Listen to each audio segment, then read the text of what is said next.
오늘 저는 우리 사랑하는 성도님들과 함께 이 말씀을 통해서 한번 우리의 신앙생활을 점검하고자 하는 의미로 어떤 의식으로, 어떤 생각으로 우리가 신앙생활을 하고 계십니까? 라는 제목의 말씀으로 함께 은혜를 나누고자 합니다.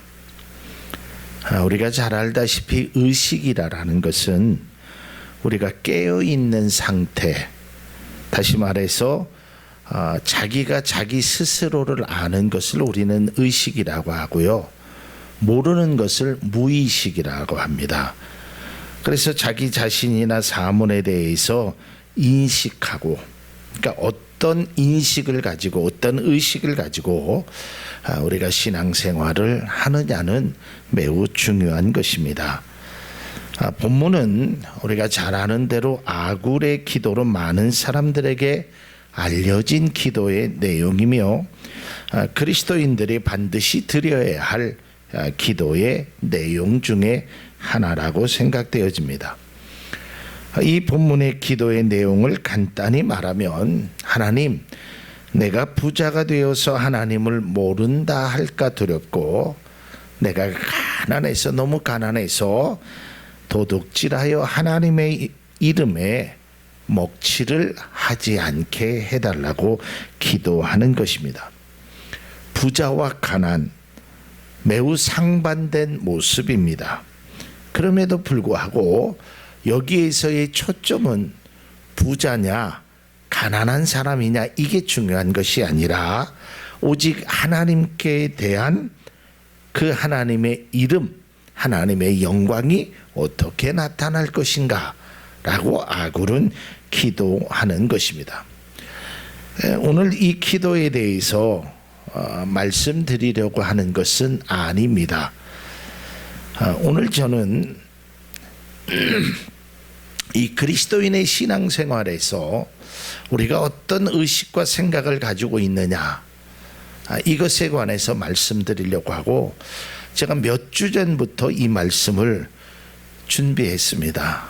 근데 사실 제가 그런 걸 잘 안 하는데, 이 제가 생각하는 그 내용과 이 본문을 참 매칭하기가 어려웠습니다. 어떤 본문을 정해서 내가 이 말씀을 좀 함께 나눌까, 그러다가 고민 끝에 아굴의 기도를 정했는데, 이 기도의 내용은 다른 또 좋은 기회가 되면 말씀으로 함께 은혜를 나누고, 오늘은 우리의 신앙생활에 나의 마음가짐, 때로는 나의 의식이 어떠한가, 이것에 관해서 한번 은혜를 나누고자 합니다.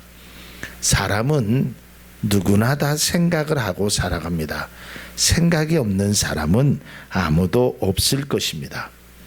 그러나 중요한 것은 내가 어떤 생각을 하느냐에 따라서 그 사람이 추구하는 것이 다르게 나타납니다. 내가 어떤 생각, 사람의 생각의 차이가 그 사람의 모습을 확연하게 달라지게 나타낼 수 있다는 것입니다.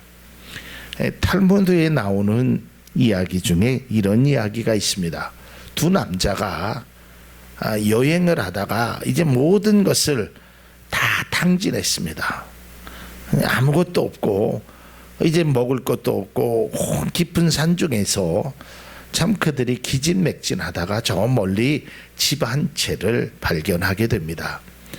그 집에 들어가 보니까 사람이라도 있으면 좀 뭔가 도와달라고 하고 뭔가 먹을 것을 달라고 할 텐데 아무도 그 집에는 없었습니다.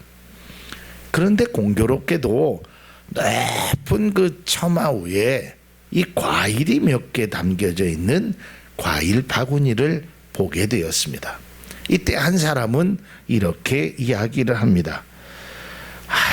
참 우리는 먹을 복도 없지, 아니 과일이 그래 어떻게 저 높은 곳에 달려 있단 말이냐, 우리가 저거 무슨 수로 저걸 꺼내 먹을까 하면서 과일을 보면서 오히려 더 허탄한 마음이 한숨스러운 모습으로 있었습니다. 반면에 다른 한 사람은 이렇게 이야기합니다. 야, 과일이 엄청 많구나. 참 먹음직스럽구나.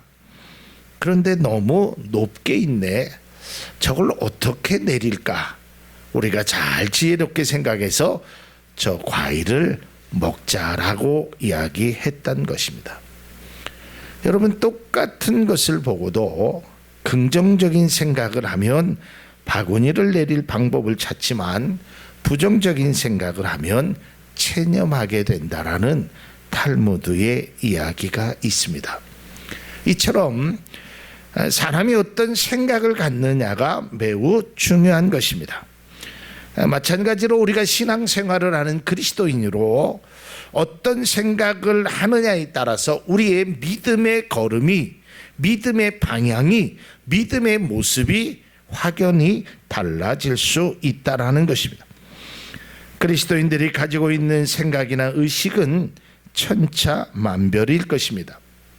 이 자리에 있는 우리 함께 예배를 드리는 사랑하는 성도님 또한 다양한 생각과 다양한 의식을 가지고 신앙생활을 하시리라 저는 생각이 되어집니다. 그래서 우리의 의식을 좀 몇 가지로 한번 좀 추려서 우리가 버려야 할 것, 때로는 우리가 취해야 될 것, 아니면 우리가 바꿔야 할 것이 무엇인가, 이것에 관해서 함께 말씀을 드리고자 합니다. 우리의 신앙생활에서 가장 많이 나타나는, 비교적 많은 분들이 이런 생각 속에 신앙생활을 하고 계시는 분들이 있습니다. 그 첫째는 바로 열등의식이라는 것입니다. 열등의식. 우리가 잘 아는 대로 사람은 누구에게나 다 부족함이 있습니다. 그러기에 그 부족함에 대한 열등의식이 있습니다. 그러나 그 열등감이 늘 나의 모든 삶의 영역에서 차지하게 된다면 그것은 그 열등감으로 인해서 굉장히 큰 역효과가 나타나게 된다는 것입니다. 자신의 부족함이 열등감으로 여겨지고 그 열등의식으로 인하여 자신의 존재감의 가치를 상실해버리고 있다는 것입니다. 나는 부족한 사람이야. 뭐 이거는 괜찮습니다. 그러니까 내가 부족하니까 내 이 부족을 내가 그래도 채우기 위해서 하나님 앞에 기도하고 하나님을 또 내가 나름대로 열심히 노력하는 것이 바람직한 것입니다. 그러나 열등의식에 사로잡혀 있으면 나는 부족한 사람이야, 나는 못난 사람이야, 그러니까 나는 아무것도 못해, 나는 죽어야 돼, 삶의 가치가 없어, 이러고 살아가는 사람이 오늘날 많이 있다라는 것입니다. 우리가 쉬운 말로 이 컴플렉스를 느끼면서 살아가는 사람들이 많이 있단 말이에요. 이 열등의식은 왜 있느냐? 상대적으로 다른 사람을 자꾸 스스로가 비교하기 때문에 저 사람은 나보다 잘생겼다, 저 사람은 나보다 이쁘게 생겼다, 저 사람은 나보다 행복할 것 같다, 저 사람은 나보다 많이 배웠다, 늘 그런 생각 속에서 피해의식 속에 사로잡혀 있단 말이에요. 그러니까 그런 사람들의 돌출 행동을 보면 상상할 수 없는 이상한 행동을 하게 되는 겁니다. 자기의 목숨을 스스로 던지는 사람도 있고, 이 열등의식 속에, 피해의식 속에 아무것도 안 하는 사람이 있다라는 것입니다. 성경에 그 대표적인 인물이 바로 사울 왕입니다. 우리가 잘 아는 대로 사울 왕은 하나님이 세우신 왕이었습니다. 그런데 그가 하나님의 뜻 가운데 왕의 일을 잘하다가 다윗이라는 사람이 나타나게 됩니다. 그리고 사람들의 반응이 다윗에 대해서 이렇게 나타납니다. 사무엘상 18장 7절에서 9절 말씀을 보면 여인들이 뛰놀며 노래하여 이르되 사울이 죽인 자는 천천히요 다윗은 만만이로다 한지라. 8절에 사울이 그 말에 불쾌하여 심히 노하여 이르되 다윗에게는 만만을 돌리고 내게는 천천만 돌리니 그가 더 얻을 것이 나라 말고 무엇이냐 하고 그날 후로 사울이 다윗을 주목하였더라. 여러분 8절을 잠깐 다시 한번 보면 이 8절이 이 말입니다. 자, 다윗에게는 만만을 돌리고 내게는 천천을 돌리니 결국은 그가 나 대신 왕이 될 것이다, 이 말입니다. 그가 더 얻을 것이 나라 말고 무엇이냐. 그리고 9절에 주목하였다는 거예요. 여기서 주목했다라는 말은 시기했다라는 겁니다. 그 전까지만 해도 사울 왕은 그것을 느끼지 못했는데 다윗이라는 사람이 등장한 이후에 그는 열등의식에 빠졌습니다. 야, 사람들이 저 사람을 더 좋아하네. 야, 사람들이 저 사람은 만만이라고 나는 천천이라고 하네. 그래서 이 열등감을 극복하지 못해서 결국은 내가 쟤를 죽여야겠다, 이렇게 마음을 먹는 것입니다. 그리고 다윗을 죽이려고 여러 번 시도하였지만 죽이지 못하고 결국에는 사울 왕은 비참한 최후를 맞이하게 된다는 것입니다.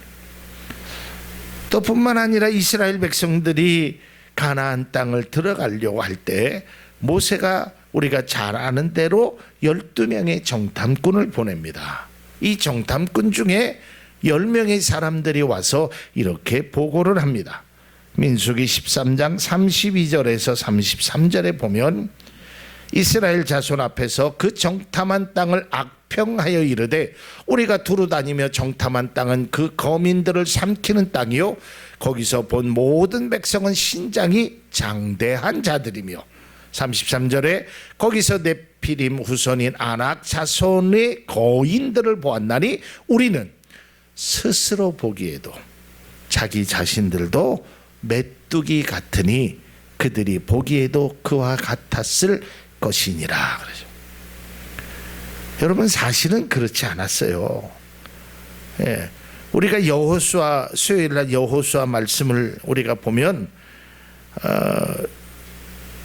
라합의 집에 정탐꾼이 들어갔을 때 그 라합이 뭐라고 얘기하냐면 가나안 사람들이 너희들의 소리를 듣고 부들부들부들 떤다 그랬거든요. 근데 그럼에도 불구하고 이스라엘 백성은 스스로 자기들이 메뚜기 같다고 생각하는 겁니다. 열등의식에 사로잡혀서 우리는 아무것도 할 수 없다라고 말하고 있다는 것입니다. 이처럼 열등의식으로 살아가게 되면 결국 인생에 도움이 되지 못할 뿐 아니라 신앙생활을 하는 데 있어서도 우리는 하나님의 은혜를 경험하지 못하게 된다라는 것입니다. 뿐만 아니라 스스로 자신의 삶을 무너뜨리게 된다는 것입니다. 여러분 우리가 다른 사람보다 열등하지 않다라는 것이 아닙니다. 우리가 부족합니다. 우리가 다른 사람에 비해서 뭐 가지고 있는 능력이나 소유나 뭐 모든 것을 비교해 보면 우리가 부족합니다. 그러나 그 부족함을 내가 채울 수 있도록 이겨낼 수 있도록 이게 전화위복할 수 있는 그러한 삶의 태도로 나가야 하는 것이지 부족하니까 어려우니까 포기해버리고 좌절해버리고 그리고 우리의 삶 속에 피해의식에 사로잡히면 안 된다는 것입니다. 그래서 성경은 우리에게 이렇게 말씀하고 있습니다. 야고보서 1장 5절에 보면 너희 중에 누구든지 지혜가 부족하거든 모든 사람에게 후히 주시고 꾸짖지 아니하시는 하나님께 구하라 그리하면 주시리라 그랬어요. 그러니까 우리가 지혜가 부족하면 지혜를 주시는 하나님 앞에 기도하라는 겁니다. 그러니까 우리가 머리가 나쁘면 또 우리가 선천적으로 그런 재능을 타고 있지 아니하면 거기에 대해서 나는 머리가 나쁘니까 나의 환경은 이러니까 이런 것을 모든 것을 다 포기하지 말고 나쁘면 어려우면 적으면 그것을 내가 어떻게 하면 그것을 잘 활용할 수 있을 것인가 이 내가 가지고 있는 능력의 부족함이 오히려 나의 삶의 노력으로 승화될 수 있어야 된다라는 것입니다. 말도 안 되는 이야기 같지만 만일에 삭개오라라는 사람이 키가 큰 사람이었다면 예수님을 만날 수 있었을까라는 쓸데없는 생각을 해보게 됩니다. 여러분, 키가 작은 것이 키 큰 사람들에 비하면 열등감을 가질 수 있을 겁니다. 그러나 이 키가 작은 것이 오히려 그 나무에 올라가서 예수님을 만나는 아주 좋은 기회로 선영되었다는 것입니다. 여러분, 여러분의 능력의 한계를 여러분도 아실 것이고 때로는 다른 사람이 그렇게 인정할 수도 있을 것입니다. 그러나 우리가 그 능력의 한계를 자꾸만 할 수 없다, 못한다, 그러기 때문에 좌절하는 것이 되어서는 안 되는 것입니다. 제가 오래전에 그런 설교를 했습니다. 신앙생활에는 왜냐하면이라는 것이 존재하면 안 된다고 했어요. 부정의 왜냐하면이 존재하면 안 돼요. 목사님, 왜냐하면요 제가 이것도 있고요, 왜냐하면요 저것도 있고요, 왜냐하면 그것도 있으니까 결론은 못하겠다는 것입니다. 그러나 신앙은 왜냐하면이 아니라 그럼에도 불구하고 그래요. 내가 연약함에도 불구하고, 환경의 나약함에도 불구하고, 믿음이 연약함, 내가 소유에 가진 것이 부족함에도 불구하고 하나님 앞에 또한 나의 삶에 그것이 잘 선용될 수 있도록 열등감에서 벗어나며 신앙생활을 하는 것이 진정 믿음의 사람이 되어야 된다는 것입니다. 여러분, 우리는 부족하고 연약합니다. 여기서 설교하고 있는 목사도 연약한 사람입니다. 그러나 중요한 것은 그 부족함과 연약함으로 열등감에 빠지지 말고 우리 모두는 하나님께 나아갈 수 있기를 주님의 이름으로 축복을 합니다. 예수님께서도 우리의 연약함을 아신다 그랬습니다. 그래서 로마서 8장 26절에 새 번역은 이렇게 기록되어 있습니다. 이와 같이 성령께서도 우리의 약함을 도와주십니다. 우리는 어떻게 기도해야 할지도 알지 못하지만 성령께서 친히 이루 다 말할 수 없는 탄식으로 우리를 대신하여 간구하여 주십니다. 주님도 아셔요. 우리가 약한지 부족한지를 알아요.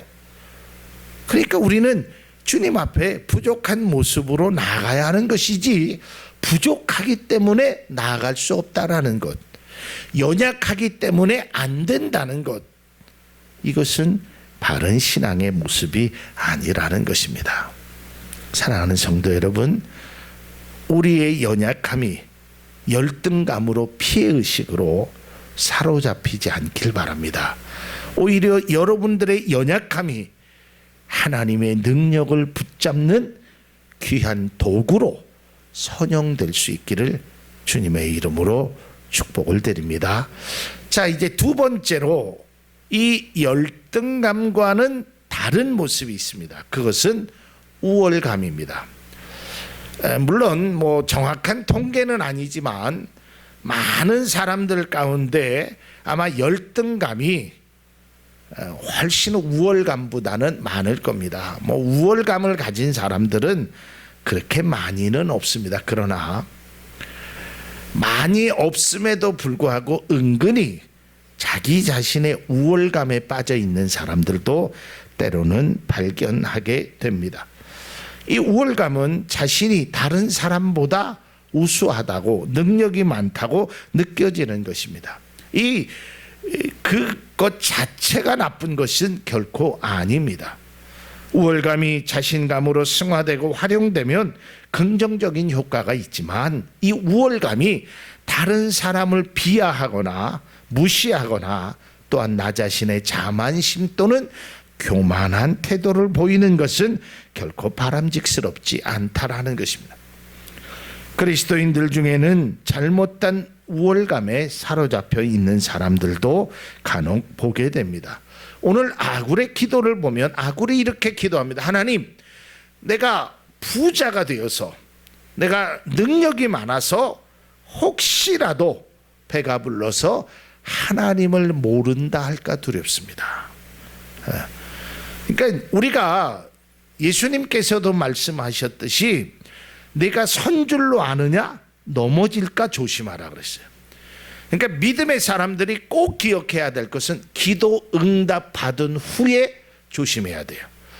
축복을 받은 후에 조심해야 돼요. 여러분, 히스기야가요, 이사야서에 보면 히스기야가 하나님이 죽는다 그랬잖아요.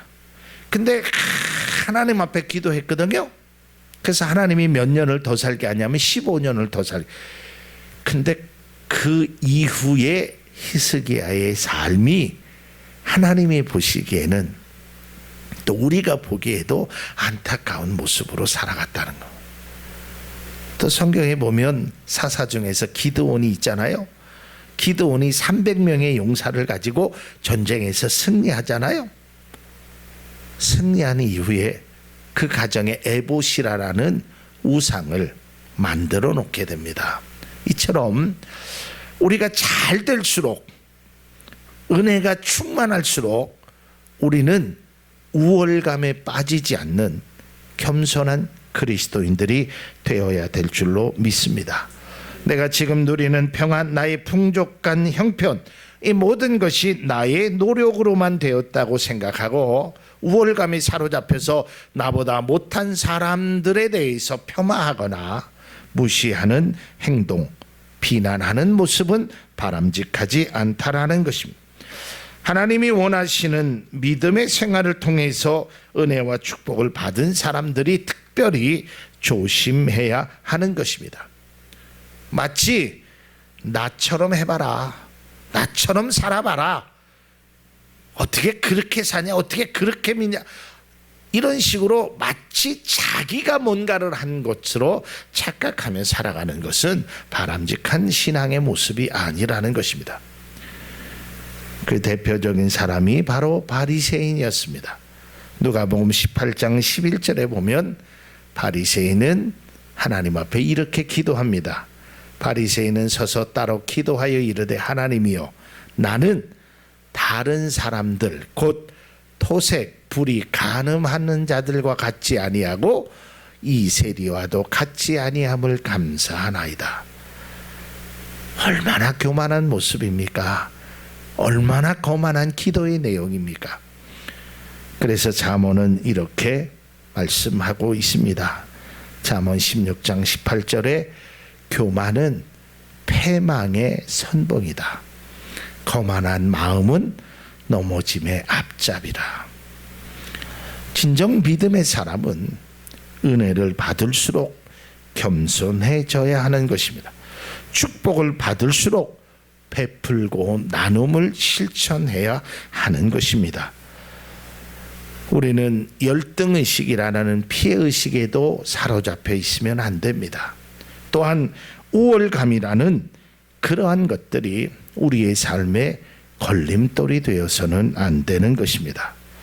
그래서 바라기는 우리 사랑하는 성도님들이 열등의식 속에서 여러분들이 빠져나와서 그 열등감을 극복하기 위해서 믿음으로 나아갈 뿐만 아니라 때로는 하나님이 받은 축복을 우월과 교만한 마음이 아닌 겸손한 마음으로 살아갈 수 있는 우리 모두가 될 수 있기를 바랍니다. 근데 제가 사실은 드리고 싶은 마음이 우월감이나 열등감이 아닙니다. 오늘 저는 이것을 말하기 위해서 앞에 두 가지의 의식을 말했습니다. 제가 느끼는 바로는 신앙에서 열등감이나 우월감보다 더 무섭고 파괴력 있는 것이 있습니다. 그것은 바로 세 번째, 신앙의 매너리즘이라는 것입니다. 제가 이것을 번역하기가 참 어려워서 그냥 매너리즘이라고 하는데, 이 매너리즘이라는 것이 무슨 뜻이냐면 항상 틀에 박힌 일정한 방식으로 태도를 취해서 신선한 것이나 독창성을 잃어버리는, 다시 말해서 타성에 젖어 있는 것입니다. 여러분, 제가 그런 설교를 했습니다. 하나님은 우리를 작품으로 만드셨지 상품으로 만드신 것이 아닙니다. 여러분, 상품은요 독창성이 없습니다. 기계에서 탁탁탁탁 찍어내기 때문에 우리가 어떤 과자라든지 어떤 옷이라든지 이런 걸 사면 이 수작업으로 한 것은 굉장히 비싼 값어치가 있지만 기계로 찍어낸 것은 사이즈만 다를 뿐이지 똑같습니다. 그렇죠? 예, 색깔만 다를 뿐이지 형태나 이런 것들이 똑같아요. 여러분, 그리스도인들이 마치 기계로 찍어내는 상품과 같은 그런 신앙생활에서 우리가 벗어나야 한다는 것입니다. 색깔만 다를 뿐이지 사이즈만 다를 뿐이지 다 똑같아요. 그러니까 이게 우리의 신앙의 가장 변질되고 신앙을 성장시키지 못하는 가장 위험한 요소가 이 매너리즘이라는 겁니다. 오늘날 많은 그리스도인들이 이 매너리즘에 빠져서 신앙생활을 하고 있다고 평가하고 있는 글들이 많이 있습니다. 항상 틀에 박혀서 생활하는 것입니다. 변함이 없습니다. 뭘 느끼는 것이 아닙니다. 감격이 사라진 지 이미 오래되었어요. 항상 틀에 박힌 그전에 그렇게 했듯이 그렇게 행하는 것이에요. 요한계시록에 우리가 잘 아는 대로 7 교회에게 편지를 합니다. 그 중에 한 교회가 라오디게아 교회입니다. 이때 요한계시록 3장 15절에서 16절에 이렇게 그들을 책망하고 있습니다. 내가 내 행위를 아노니 내가 차지도 아니하고 뜨겁지도 아니하도다. 내가 차든지 뜨겁든지 하기를 원하노라. 내가 이같이 미지근하여 뜨겁지도 아니하고 차지도 아니하니 내 입에서 너를 토하여 버리라. 이 라오디게아 교회가 어떤 생각을 가졌냐면 자기 스스로 부자라고 생각했어요. 이제 됐다, 걱정할 것도 없다, 늘 그렇게 행했듯이 어제 했듯이 오늘도 늘 그렇게 행하고 있다라는 것입니다. 직장생활을 하든 가정생활을 하든 신앙생활을 하든 이 매너리즘에 빠지게 되면 우리의 신앙의 그 즐거움, 참된 기쁨, 이런 것들을 느끼지 못하고 있다는 것이에요. 그저 기계 속에서 착착착착 이 콤바인이 지나가면서 물건을 만들어내듯이 늘 그렇게 똑같은 일들의 반복 속에 이루어진다는 거예요. 물론 우리의 삶이 날마다 이렇게 변화될 수는 없을 것입니다. 그러나 우리의 신앙, 우리의 삶의 요소 속에서 이러한 감격과 즐거움과 기쁨이 회복되지 못한 신앙생활은 우리를 무너뜨리게 하며 우리의 신앙의 잠재의식 속에서 하나님과 점점 멀어지는 그런 모습으로 살아가고 있다라는 것입니다. 저는 가보지 않았지만 유럽에 가보면 의리의리한 성당들이 굉장히 많이 있습니다. 그러나 그 많은 넓은 좋은 성당에 사람은 거의 없습니다. 제가 미국이라는 나라를 가보면서 느끼는 것이 다 그렇지는 않지만 미국 사람들의 신앙에 매너리즘에 빠져 있는 사람들이 많이 있습니다. 신앙에 기쁨이 없어요. 신앙에 하나님이 주시는 그 목마른 자가 마셔야 되는 그 샘솟는 듯한 그것이 없이 그저 늘 갈증을 느끼면서도 갈증을 알면서도 그것을 채우려고 하지 아니하는 그저 신앙의 매너리즘에 빠져갖고 그렇게 형식과 틀에 얽매여서 생활하는 많은 그리스도인들이 존재하고 있다는 것입니다. 오늘 한국교회 성도들에게 신앙적으로 가장 파괴력 있는 것은 열등감이나 우월감이 아니었습니다. 바로 이 매너리즘에 빠져 있다는 것입니다. 이것을 헤어나오지 못한다면 우리는 앞으로 한국 교회도 영적인 침체가 빠지게 될 것입니다.